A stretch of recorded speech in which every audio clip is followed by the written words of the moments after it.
Governador Renato Casagrande, bom dia, muito obrigada pela participação. Bom dia, Fernanda, bom dia, Faquete, bom dia, equipe da Rádio CBN, bom dia a todos os ouvintes. Meu abraço hoje, um dia depois do Dia dos Pais, a todos os pais. Muito obrigado. Uma homenagem a todos os pais. Bom, governador, a gente inicia essa nossa sabatina perguntando por que o senhor precisa de mais 4 anos, por que o senhor precisa de mais 4 anos à frente do Executivo Estadual.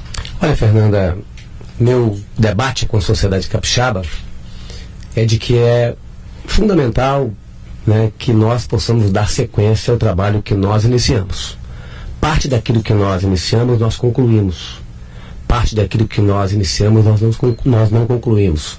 Parte daquilo que nós projetamos, nós estamos contratando para sermos executores e estamos executando obras e serviços e programas, né, nos próximos 4 anos. Então, estou pedindo à sociedade capixaba que me dê essa oportunidade para dar sequência ao trabalho que eu iniciei no estado do Espírito Santo. Do mesmo jeito que eu dei oportunidade a outros de darem sequência, estou pedindo agora à sociedade que possa me dar essa oportunidade de dar sequência a esse trabalho. Governando numa época difícil, nós estamos governando numa época de escassez. Década passada foi a década da abundância. O mundo cresceu muito, o Brasil cresceu muito, o Espírito Santo cresceu muito.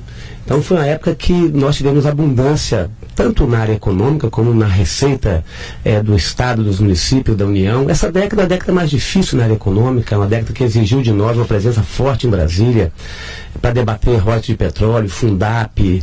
Tivemos que enfrentar fenômenos naturais como as chuvas em dezembro, que exigiu também uma presença minha muito forte do governo do Estado, uma solidariedade muito grande da população capixaba. Então, numa época de dificuldade, nós estamos produzindo, né, com equilíbrio institucional, com responsabilidade fiscal, com transparência e com ética e com diálogo, os maiores resultados da história desse Estado. Ninguém antes de nós fez um investimento e obras, tem uma carteira de obras tão forte como as nossas nesses 3 anos e 7 meses de governo, nesses 4 anos, se Deus me der saúde, para poder fazer o trabalho até o dia 31 de dezembro. E também ninguém fez um nível de investimento nas áreas sociais, em educação, em saúde, em segurança, em redução da pobreza, como nós fizemos. Então, por causa dos resultados, por causa de quem nós estamos, para quem nós estamos governando. Eu governo para quem mais precisa. Desde o dia 1º de janeiro de 2011, eu assumi um compromisso para governar para quem mais precisa, pagando parte do passivo social que nós assumimos no Estado do Espírito Santo. Então, eu governo cuidando do econômico, mas também cuidando das pessoas. Então, meu modelo é um modelo diferente de governar, porque eu cuido das famílias das pessoas. Por isso que nós estamos pedindo a oportunidade pelos resultados para quem eu governo e pelo perfil, né, de diálogo democrático e de parceria permanente com os municípios, né, com as entidades, que nós governamos e pedimos às pessoas que me dêem essa outra oportunidade. Eu, sim, tenho uma responsabilidade com a população capixaba, não vou ficar debatendo esse tema do passado, vou dar sequência àquilo que eu achava que estava sendo feito bem, que é o projeto econômico, o início da reestruturação do Estado, e eu, modéstia à parte, eu aperfeiçoei, né, a gestão financeira e econômica e na atração de empreendimentos, eu aperfeiçoei a gestão fiscal do Estado, a eficiência do Estado, e eu estabeleci, então, esse compromisso, né, com as famílias capixabas e com as pessoas e com o cidadão no Estado do Espírito Santo. Então, eu não fiquei olhando para trás. As pessoas do governo passado compuseram o meu governo até agora, até junho, né, as pessoas compuseram o meu governo, participando do governo, trabalhando no governo, como membros do governo passado, e fiquei muito, de fato, surpreendido com as palavras, né, de quem sempre participou do governo, na convenção do PMDB, fazer críticas ao meu governo. Assim. As críticas feitas ao meu governo exigiam uma resposta minha, como um chefe de família, como o dono de uma empresa, que quando vê a sua família atacada, ou vê a sua empresa atacada, a sua instituição atacada, tem que defender. Quem produziu mais resultados, né, em 3 anos e meio do que se produziu em 8 anos do governo passado, precisa fazer a defesa como eu estou fazendo a defesa. Eu estava apenas sendo afirmativo, trabalhando para frente, enfrentando os problemas que eu assumi, não estava sendo comparativo. Mas a partir da hora que eu sofri um ataque, o meu governo foi atacado, um governo aprovado pela maioria da população capixaba, eu não tinha outro caminho a não ser responder a esses ataques. Governador, o senhor usa com muita frequência, usou agora já 2 vezes a expressão passivo social, como uma herança. Eu gostaria que o senhor detalhasse o que o senhor de fato chama de passivo social. Traduza para o eleitor, para o nosso ouvinte, o que é isso? O passivo social é um débito que o Estado tem com a população capixaba. O Estado que se enriqueceu nesses últimos anos, que nas últimas décadas o Estado do Espírito Santo cresceu economicamente, mas o Estado ainda, quando assumiu o governo, com muitas diferenças, desigualdades na área social. Então, esse é o passivo. Por isso que o que está em jogo hoje no Estado são 2 modelos de gestão. Um modelo representado pelo governo passado, que é concentrador de riqueza e é concentrador nas decisões políticas. Outro modelo que eu defendo, que trabalha o econômico, trabalha a gestão do Estado, mas trabalha o social. E distribui e divide com a sociedade as decisões de governo, com democracia, com diálogo e com parceria. Então são 2 modelos totalmente diferentes que estão em jogo para a sociedade capixaba. Aqui não tem nenhum ataque a ninguém, são debates políticos que nós estamos fazendo, importantes neste momento que as pessoas vão tomar a sua decisão de fazer o seu voto. Então vamos lá, o que é passivo social? Tem um Estado que chega a ter o máximo de homicídios em 2009, 2.034 homicídios, esse é um passivo social. Porque como você transfere a riqueza para as pessoas, a riqueza gerada pelo Estado, ela não pode ser apropriada só pelo Estado, ela tem que ser distribuída para as pessoas. A forma de distribuir é ter uma política de enfrentamento à criminalidade. Nós chegamos e montamos um programa de enfrentamento ao crime. Esse programa não existia no Estado do Espírito Santo. O programa Estado Presente está contratando nesse período meu quase 6.000 policiais. O programa Estado Presente está comprando 2.700 viaturas, fazendo investimento em infraestrutura, em tecnologia da polícia, trabalhando na área social com os municípios. Então o conceito de segurança pública não é só de polícia, também é da área social, envolve outras instituições, outros órgãos. Então isso é pagar um passivo social, porque quando nós assumimos eram 52,5 homicídios por 100 mil habitantes. 2013, o Estado fechou com 40,6 homicídios por 100 mil habitantes. Vamos fechar 2014, tenho plena convicção pelo trabalho que nós estamos fazendo, com menos de 40 homicídios por 100 mil habitantes. Mas vamos fazer nos próximos 4 anos, se a população me der a oportunidade, vamos chegar à média nacional de 27 homicídios por 100 mil habitantes. Esse é um exemplo. Posso citar também na área de educação, para certo aquilo que a gente fez na área de educação, começamos a pagar o bônus para professor. Em 2011, o primeiro ano de pagamento de bônus, 17 milhões de reais. 2012, 23 milhões de reais. 2013, 27 milhões de reais. 2014, 33 milhões de reais de pagamento de bônus, que é uma forma de a gente incentivar o professor, melhorar a qualidade da educação. Levamos formação profissional a todos os municípios do Estado, pré-ENEM a todos os municípios do Estado. Fizemos 288 obras reformadas, ampliadas e construção de novas escolas, reforço em português e matemática. Então, assim, é isso que é pagar um passivo social. Abrimos o primeiro hospital depois de 30 anos nesse Estado. Ficamos 30 anos sem abrir um hospital. As pessoas ainda com muita dificuldade de internação, de um leito clínico, um leito de UTI, mas começamos em 4 anos, 1.260 novos leitos, parceria com os municípios da atenção primária. Eu não estou propondo parceria com os municípios para frente, não.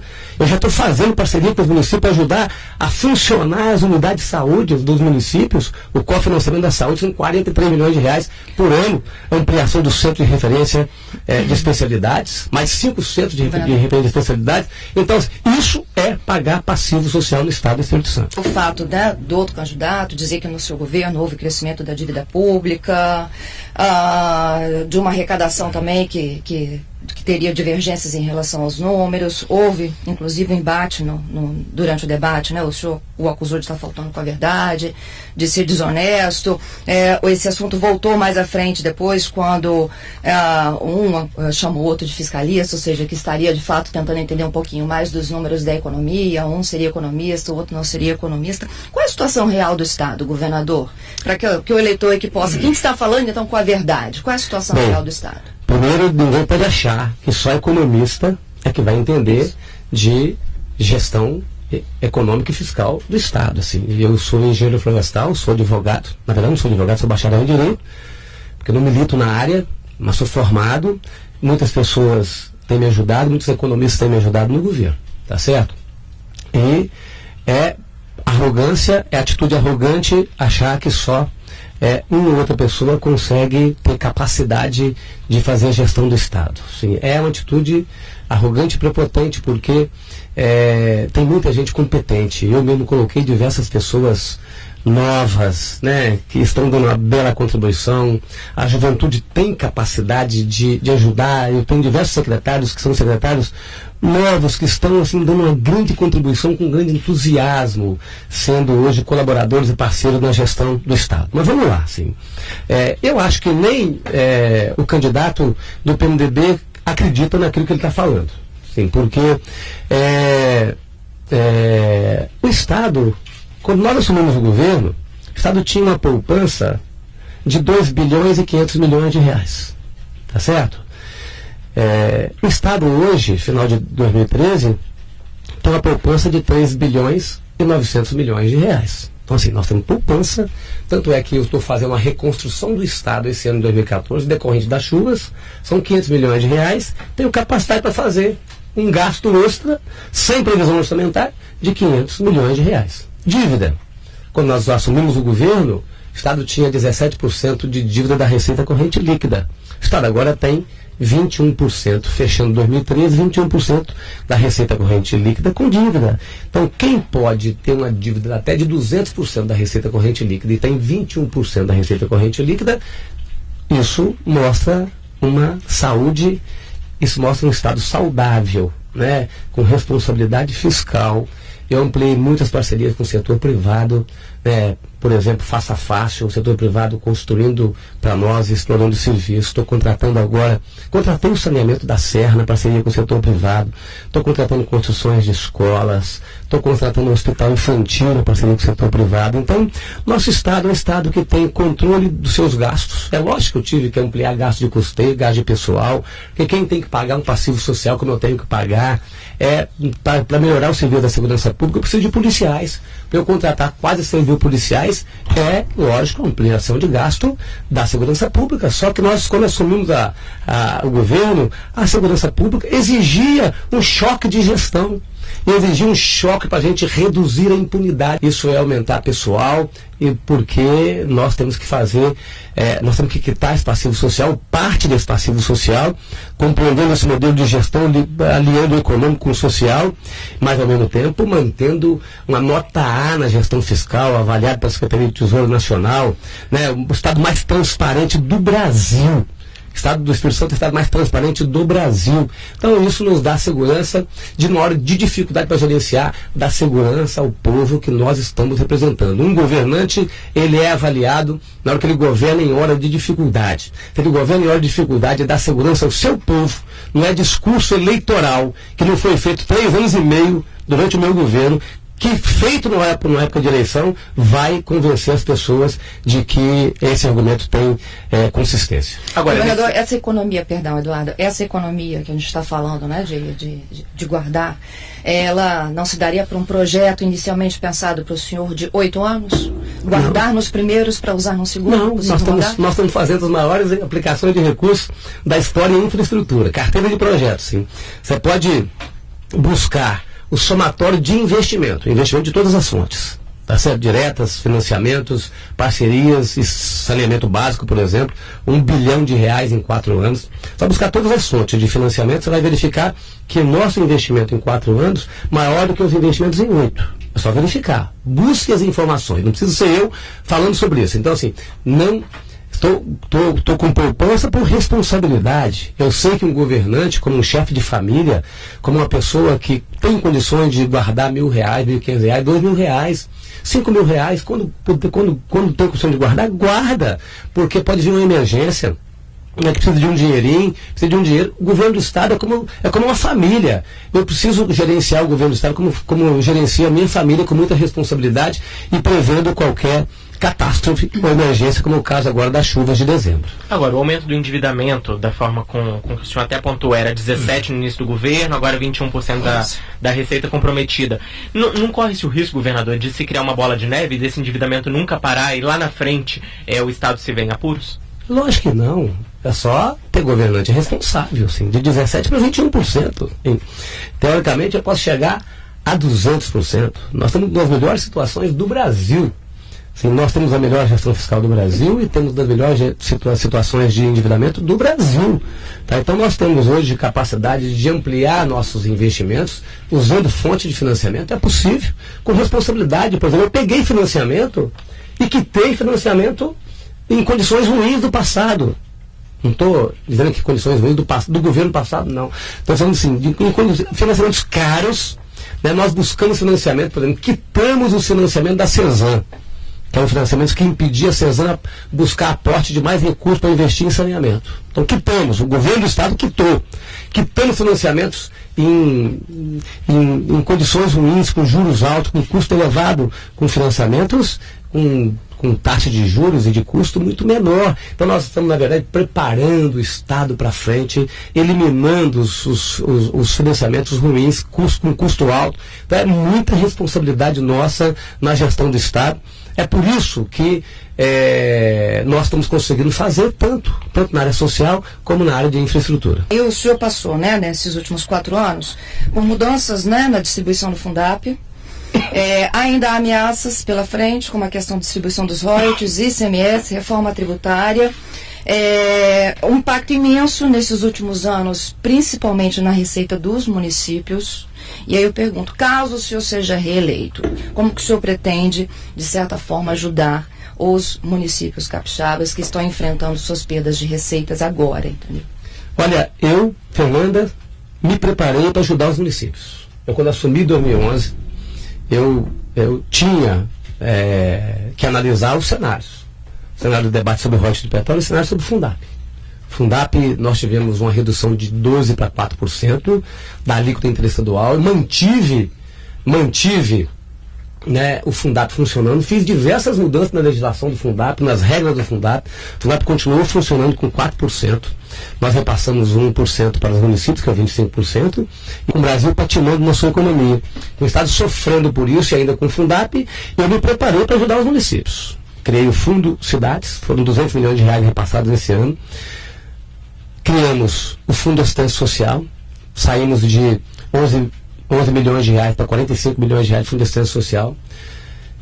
Estamos com o Fundo da Saúde, com o financiamento da saúde, né? Criamos 43 milhões de reais. O Fundo de Combate às Desigualdades Regionais e o Fundo de Combate à Pobreza. São fundos que nós repassamos recursos nossos do Estado, voluntariamente para os municípios.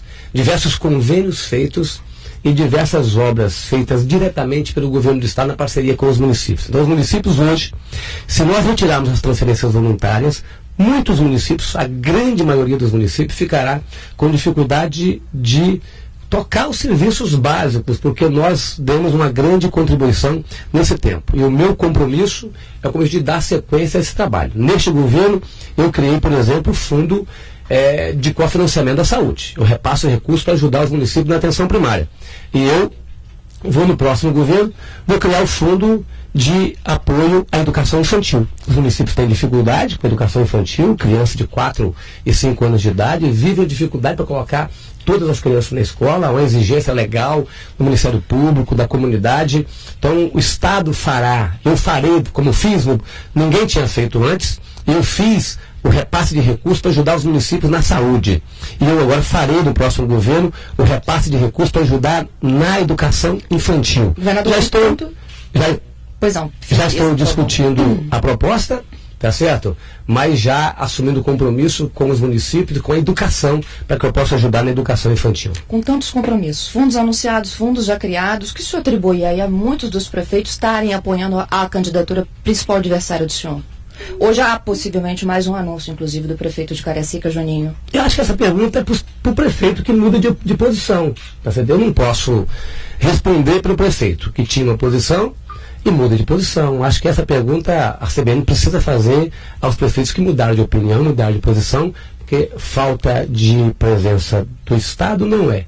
mas o prefeito tem a liberdade de tomar a decisão que achar mais adequada. Eu não sou de ficar segurando ninguém. Assim, se a pessoa acha que tem outra posição a tomar, assim, nós respeitamos, como estamos respeitando sempre aqueles que estamos apoiando. A maioria me apoia e vai continuar me apoiando, até não pelo repasse de recursos, mas pela relação respeitosa que eu tenho com os prefeitos, com os municípios, pelo diálogo permanente que eu tenho com os prefeitos e com os municípios. É esse o trabalho da minha campanha. Assim, eu, do mesmo jeito que se uma porta se fecha, Deus abre duas portas. Tá certo? As coisas têm que acontecer na campanha, a gente tem que fazer o nosso trabalho aqui, mas quando as coisas estão predestinadas, qualquer coisa que acontece para o bem da campanha. Eu tenho certeza que tudo que acontece na minha campanha é para o bem, né? Porque as pessoas estão vendo o trabalho que eu estou fazendo, a seriedade do meu governo, o meu comportamento, a minha capacidade de dialogar permanentemente. Então isso contribui para que a gente possa buscar aliados, prefeitos, ex-prefeitos, vice-prefeitos, vereadores, mas também liderança da sociedade, o cidadão comum, que não tem nada de envolvimento com política, mas que está vendo o nosso trabalho, está aprovando o nosso trabalho, que quer que a gente continue governando o Estado do Espírito Santo. É por isso que eu tenho plena convicção que aquilo que acontece na nossa campanha acontece para o bem, portas outras serão abertas para o nosso trabalho. Nós, de fato, precisamos de facilitar. Tanto é que quando nós chegamos ao governo, nós transformamos a Agência de Desenvolvimento, a ADERES, numa instituição especializada em micro e pequena empresa, em cooperativismo, economia solidária, catadores de material reciclável. Então, fizemos um trabalho forte nesse tempo. Temos uma lei geral nossa do Estado, aprovando na Assembleia, Lei Geral da Micro e Pequena Empresa. E estamos com a ADERES trabalhando com junta comercial, com os outros órgãos do Estado, a área de meio ambiente, que também é outro gargalo. Assim, nós vamos zerar o passivo no meio ambiente agora, até final do ano. Não teremos nenhum processo mais em atraso no IEMA até final do ano. Então, assim, tem necessidade de estruturar ainda mais a junta comercial. Estou autorizando o concurso público para a junta comercial, para que a gente possa agilizar as avaliações. Tem um debate com a Secretaria da Fazenda, porque a Secretaria da Fazenda entende que é necessário ter critérios para abertura de empresa, para evitar empresas fantasmas que depois possam fazer desvios para a administração pública. Então, assim, tem um debate, sim, em termos de critério para avaliação, e tem uma posição interna dos técnicos da Secretaria da Fazenda que é fundamental ter critérios, ter algumas barreiras para que a gente evite a criação de empresas laranjas. Os contabilistas podem nos ajudar nesse debate agora nosso da campanha para o próximo governo, pode nos ajudar até fazendo algumas propostas que a gente possa incorporar nesse debate. Governador, agora a gente vai para uma pergunta do internauta do portal Gazeta Online, o Alexandre Aquino. Ele pergunta o seguinte: governador, não caberia uma reforma administrativa no Estado de forma a reduzir o inchaço da máquina pública? Tem algum projeto que vise localizar onde tem servidor de mais e onde tem servidor de menos, se são qualificados ou não? Enfim, algum projeto para melhorar a eficiência da gestão de pessoas? Sim, nós temos um grande projeto dentro do governo de análise do quantitativo de pessoal de uma área ou outra. Formalizamos nesse tempo concurso para analistas de gestão, para especialistas de gestão. É uma pergunta que precisa ser sempre encarada como uma preocupação permanente. É como uma dona de casa que arruma a casa todos os dias, alguém que ajuda a arrumar a casa todos os dias, né? Como uma pessoa que sempre tem que repetir esse serviço. Assim, gestão de pessoas, né? Nós trabalhamos muito na valorização através das mudanças de carreira, implantação de carreira de diversas funções no Estado do Espírito Santo, mas é uma tarefa diária que a gente tem que exercitar permanentemente. Caso reeleito, o senhor trabalha com alguma meta de redução de comissionados? Não tem uma meta de redução de comissionados. O que nós queremos é não aumentar o número de cargos comissionados. A gente vai aumentando o número de o serviço, especialmente nessas áreas essenciais, como eu já disse aqui, sem a gente aumentar na mesma proporção o quantitativo de cargos comissionados. Mas a situação dos VTs, por exemplo, da educação, governador, não era hora de transformá-los em profissionais do Estado? É assim, uma carga horária menor do que a carga horária normal de 25 horas para professor. Então, assim, nós teremos sempre necessidade de termos DTs, porque tem algumas disciplinas, algumas escolas, a gente precisa de um profissional que trabalhe menos, né, do que a carga horária completa de um professor, e você consegue resolver isso com os DTs. Mas nós fizemos um concurso de 2.300 professores, vamos fazer um outro ainda este ano, para que a gente possa ir alcançando essa meta de redução dos DTs. Mas só para entender, hoje tem 7.000, você pretende chegar a... Não, hoje tem mais de 7.000, tem mais de 10.000 DTs hoje. E o senhor pretende reduzir, hein?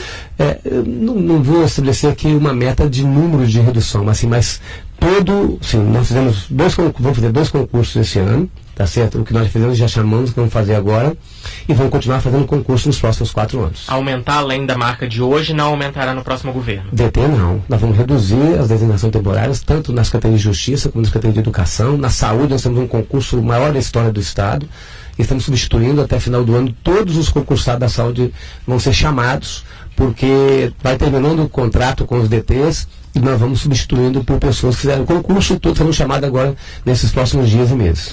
Governador, pergunta do José Carlos Ferreira. Ele disse que em 2010, nesta mesma sabatina, ele lhe fez uma sugestão que o senhor disse que era muito bem-vinda, que era a criação de um elo, né, entre Santo Antônio e Porto de Santana, que depois o projeto se modernizou e acabou recebendo o nome de Quarta Ponte, podemos dizer assim, né? Ele disse que ele vem acompanhando desde 2010, né, o andamento dessa discussão. Em 2012 houve um posicionamento depois do DR, né, de que as obras, elas não teriam ali, de certa forma, né, uma prioridade. Em 2003, adiou-se também. 2013, perdão, adiou-se novamente. Ele pergunta se há alguma novidade para este ano, e caso eleito, se o senhor entrega ela. Não, a Quarta Ponte. Nós temos um programa de mobilidade metropolitana, da Carlos Ferreira. De novo, meu cumprimento, meu agradecimento. Sim, a sua colocação lá em 2010 fez com que a gente chegasse no governo, contratássemos um projeto executivo de uma obra que custará aos cofres do Estado R$1 bilhão. A maior obra da história do Estado do Espírito Santo, contratada pelo governo do Estado. Já fizemos a pré-qualificação das empresas. As empresas que poderão participar do edital de licitação, que será publicado este mês, já estão pré-selecionadas. Então nós vamos publicar agora o edital de preço da Quarta Ponte, com recurso garantido para a gente poder executar essa obra, e nós entregaremos a obra nos próximos 4 anos. Vamos contratar essa obra este ano. Esta é uma obra do Programa de Mobilidade Metropolitana. Organizamos um programa de mobilidade metropolitana, Quarta Ponte, BRT, que também está na fase de licitação de preço, né, 2 obras grandes em torno de R$800 a R$1 bilhão cada uma, que serão entregues nos próximos 4 anos. Além dessa, nós terminamos a Fernando Ferrari, nós estamos fazendo a Leitão da Silva, nós estamos fazendo o Portal do Príncipe, nós estamos fazendo a José Sete em Cariacica, o contorno de Cariacica, lá em Cariacica, a Alice Coutinho, a Leste-Oeste, fizemos a Viana Norte, nós estamos fazendo o Canal Bigossi, nós estamos fazendo a Saída Sul e terminamos a alça da Terceira Ponte, contorno de Jacaraípe e Nova Almeida, fizemos a João Palácios e estamos contratando o contorno do Mestre Alves. Citando aqui alguns exemplos de obras do Programa de Mobilidade Metropolitana, que nós estamos fazendo R$4 bilhões, estão todas executadas até o final de 2018. Agora, o senhor citou aí alguns itens que o seu principal adversário costuma usar como exemplos quando ele diz que o Estado perdeu o ritmo e que perdeu o rumo. Por exemplo, a Leste-Oeste, inclusive no debate ele citou isso, que passou essa herança para o senhor e até hoje não foi inaugurada a obra. O contorno do Mestre Álvaro também vinha sendo falado desde a gestão passada, assim como o BRT. O que aconteceu? Por que esses projetos foram heranças e não se concretizaram nesses 4 anos de governo? Porque isso era só conversa em roda, né? Não tinha nenhum projeto, não tinha concepção, não tinha nada assim. Então, Leste-Oeste, eu tive que desapropriar 300 pessoas na Leste-Oeste. Eu tive que fazer projeto executivo da transposição da Doutora da Cezanne, do viaduto do bairro Santa Catarina, da ponte do Rio Marinho. De projeto executivo, a obra foi contratada sem projeto. Então, assim, tive que fazer projeto executivo, tive que fazer as apropriações. Hoje não. Hoje a obra está lá, sendo implementada, com os projetos executivos prontos, com as obras contratadas, com as apropriações feitas. Do mesmo jeito foi com a quarta ponte. Não tinha projeto, não tinha nada. BRT, não tinha projeto. Mudamos o debate que se tinha, nós criamos, estabelecemos e compusemos uma concepção de projeto. E hoje a obra está com um projeto executivo. Obra de R$1 bilhão, projeto executivo, demora 2 anos e meio, 3 anos para fazer o projeto executivo. Foi isso que nós fizemos. O que eu tenho de preocupação é com os órgãos de controle, porque eu não posso deixar uma empresa quebrar por falta de um bom projeto. Eu não posso condenar e deixar um secretário meu exposto à justiça por resto da vida por falta de uma contratação adequada, por contratação emergencial, como aconteceu na área de Secretaria de Justiça. Então, eu não posso, né, agir de forma sem os cuidados necessários, de forma irresponsável. Por isso que nós tivemos que fazer todos os projetos e fazer todas as contratações. E nunca se teve um programa de mobilidade metropolitana como esse que nós estamos implementando. Porque existiram obras aqui, outra ali, sem uma integração, tem uma ligação entre elas. E nós chegamos, montamos um programa de mobilidade metropolitana que está sendo executado, não tem nada virtual hoje. Hoje são obras, se não são obras, estão sendo contratadas. Se não estão sendo contratadas, estão sendo elaborados os projetos. E até, se a população me der essa oportunidade, até 2018, nós executamos os R$4 bilhões do programa de mobilidade metropolitana. Já executamos um pedaço, uma parte, né, e quero executar o restante deste programa, que eu acho que é fundamental. E que lentidão que tem num governo que em 4 anos investe mais do que o governo em 8 anos. Que lentidão é essa? Essa lentidão não dá para ser explicada, porque assim, nós em 4 anos estamos fazendo mais investimento do que o governo passado em 8 anos. Voltando às perguntas dos internautas, governador, a Márcia Serri, ela faz uma pergunta aqui: quais investimentos serão feitos no sistema prisional? O senhor já falou um pouco dessa questão de DT na pergunta anterior, mas ela faz a seguinte consideração: o senhor não acha que o número de DTs nesse setor também é muito alto? É alto. Nós vamos fazer, nós chamamos agora mais 200 e poucos agentes do concurso que a gente fez em 2012, 2013. Vamos abrir, tem cadastro de reserva, nós vamos abrir um concurso de formação, curso de formação. Nós contratamos os 500 e demos posse. Ainda nós temos algumas pessoas que passaram a mais. Nós vamos abrir um curso de formação agora nesses próximos meses, para que a gente possa contratar mais, para que a gente possa ir reduzindo DT. Mas fora isso, nós estamos fazendo investimento no sistema prisional. Nosso estado hoje tem mais de 3.000 pessoas estudando, né, no sistema prisional.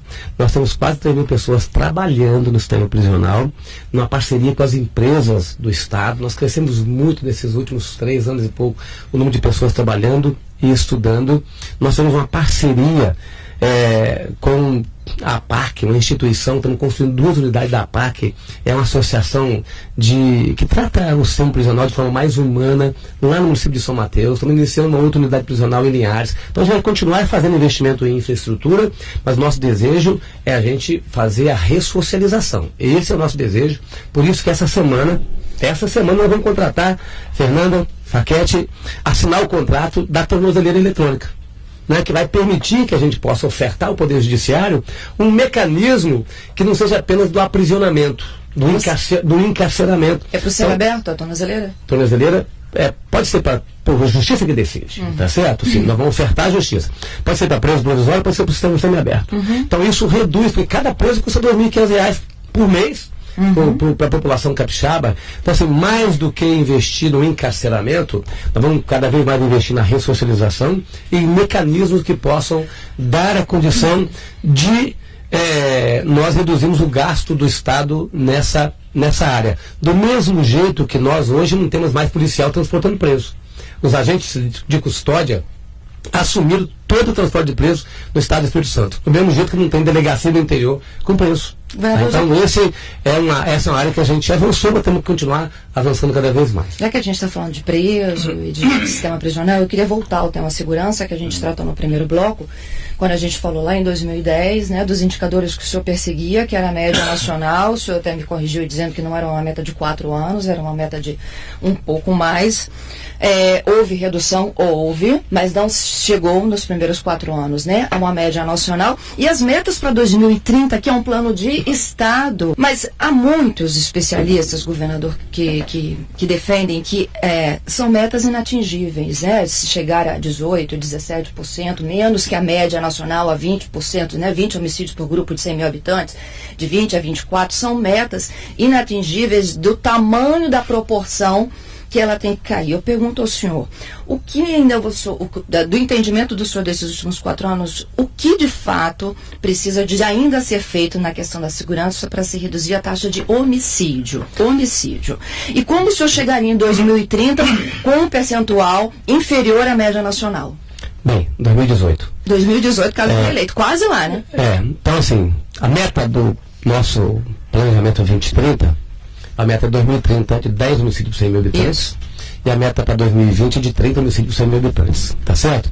Nós chegaremos à meta de 2020 já em 2018. Eu tenho plena convicção daquilo que nós estamos falando e fazendo. E os policiais estão muito integrados e trabalhando com esse conceito. Você imagina, Fernanda, assim, a nossa polícia militar, civil, bombeiros, assim, não tinha uma discussão de números, de metas, não tinha cultura para se alcançar metas e resultados. Eu hoje, com o mesmo gosto que eu anuncio o empreendimento privado, como fiz semana passada a reunião com o Porto Central, com a mesma responsabilidade que eu faço isso, eu me reúno todo mês com a equipe de segurança do Estado, o gabinete de gestão, discutindo região por região, nas áreas integradas, nas regiões, os resultados da segurança pública. Todo mês eu participo das reuniões conduzindo uma área difícil, por isso que a gente alcançou resultados.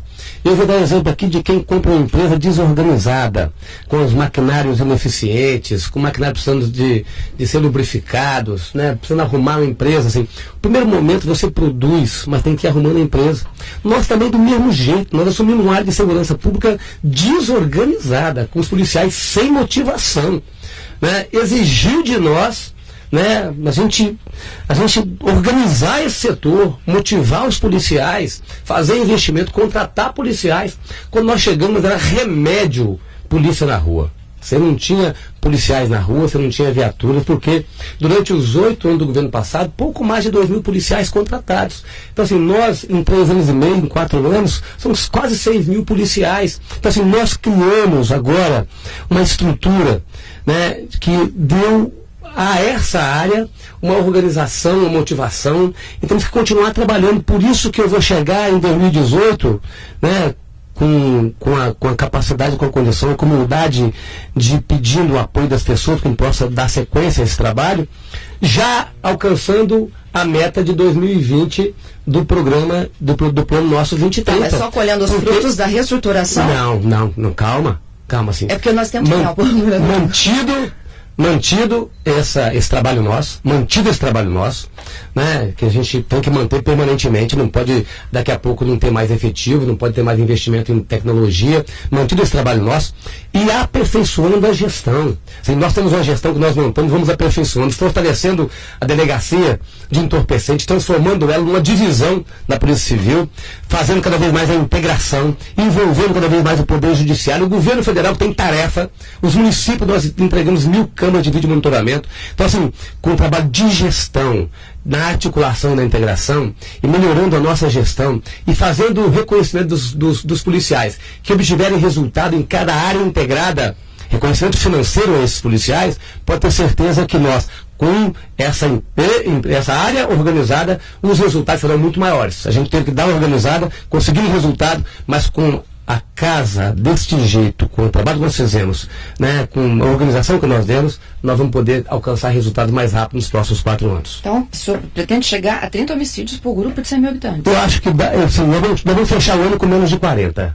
Vamos fechar o ano com menos de 40 municípios. Nós fechamos 2013 com 40,6. Vamos fechar o ano, né, com esse trabalho que a gente faz hoje, com a energia que nós estamos com a polícia hoje trabalhando, assim, com essa integração, essa articulação, nós vamos chegar com menos de 40. Eu quero chegar com menos de 30 até 2018, já alcançando a meta que era de 2020. No seu governo não houve casos de corrupção. E essa é uma campanha de comparação, sem sombra de dúvida. Quando o senhor faz essa colocação, com quem que o senhor está se comparando? Eu estou dando informação à sociedade capixaba.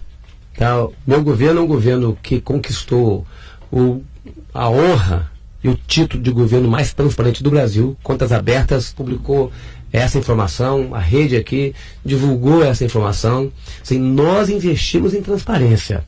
Transparência é o remédio para a gente combater desvio e combater a corrupção.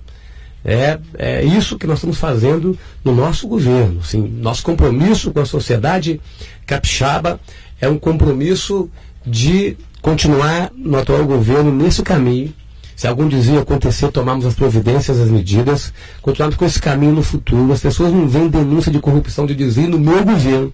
Assim, eu tenho uma família, né, que me honrou com ensinamentos, um pai, uma mãe, irmãos, gente que conviveram comigo, né, que me honraram com esses ensinamentos.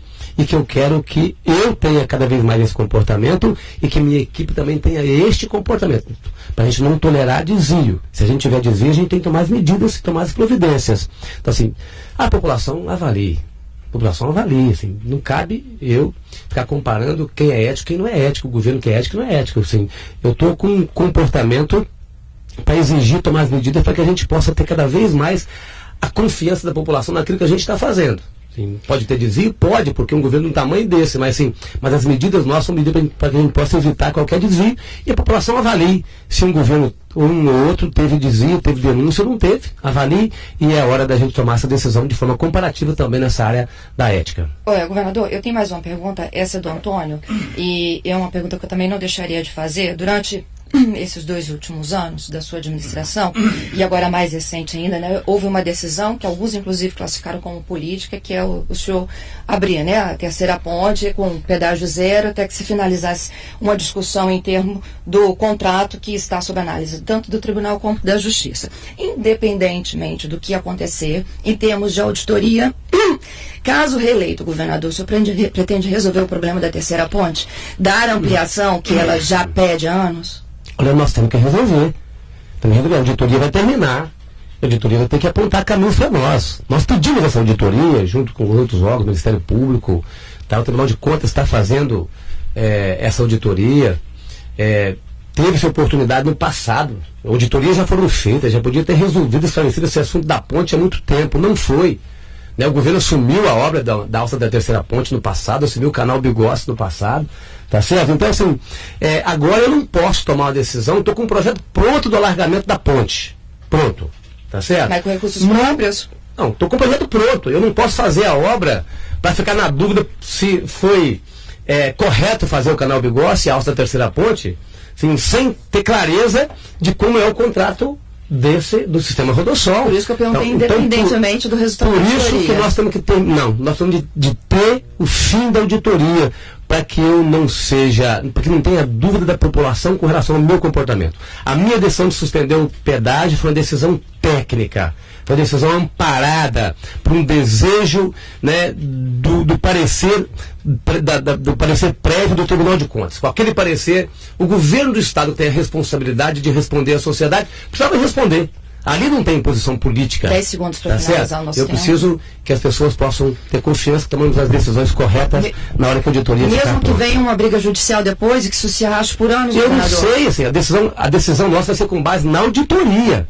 Eu não darei prejuízo ao povo capixaba. A auditoria que vai apontar, eu teria argumentos na justiça caso seja necessário. Mas a minha decisão é só após o fim da auditoria. Muito obrigada pela sua participação, o governador que abriu nossa série especial Sabatina Multimídia, com a participação aqui de toda a equipe da Redação Integrada, Rádio CBN, Portal de Notícias Gazeta Online, Jornal A Gazeta.